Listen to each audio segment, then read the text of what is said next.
So what brought me to work on this campaign specifically for Hillary is because I know that this nation needs the push that Hillary's going to make for us. And for me personally, Hillary's experience and her work with education and children is what draws me closest to her, because that's what my passion is as well. I was interviewing a guy at a polling place a few hours ago. He said that his head was with Hillary, his heart's with Bernie. And I said, well, so where are you going to go? He goes, I couldn't tell you until I'm in front of my ballot. What would you tell him? I would tell him specifically to look at the resumes. The resumes have it plain and Jane clear for us. She has worked on all of the issues that she plans to work on and continue to work on to make change on, as opposed to Bernie. He says he wants to work on these, but he has no previous experience of going out there and really making a push for all of these motions. What's your vision for America? What's wrong and what needs to be made right?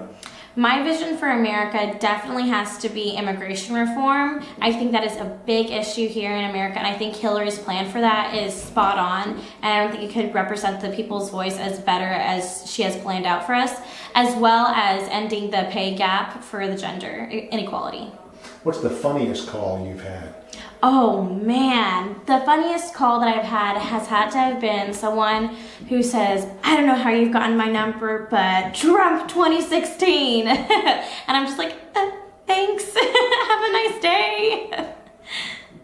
You were working for Hillary in 2008. Yes, I was. Here in Texas.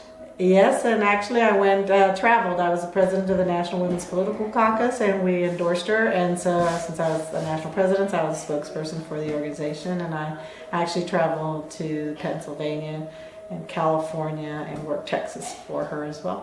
What were the lessons you learned in 2008 that are helping inform you in 2016? Well, perseverance. I mean, we stuck it out all the way through convention, and because it was very tight and close, so we just, never give up and never give in. And Hillary obviously is a fighter and continues to, keep going. So that keeps us going. What's different this time?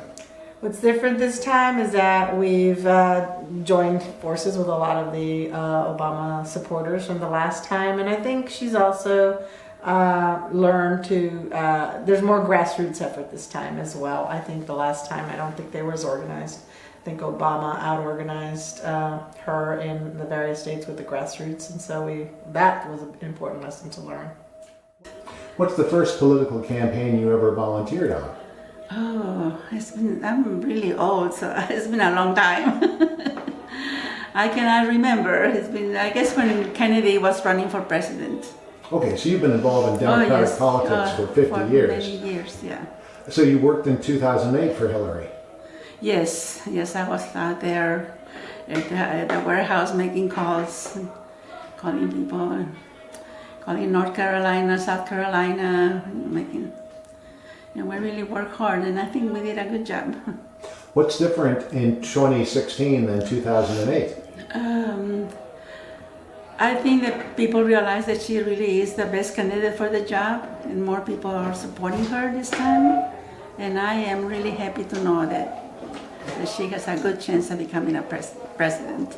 The most important thing for me is voting, whether they vote for Hillary or not. Of course, I want them to vote for Hillary, but the first thing is that they need to vote. They need to take their destiny in their hands and be in control. And voting gives you control.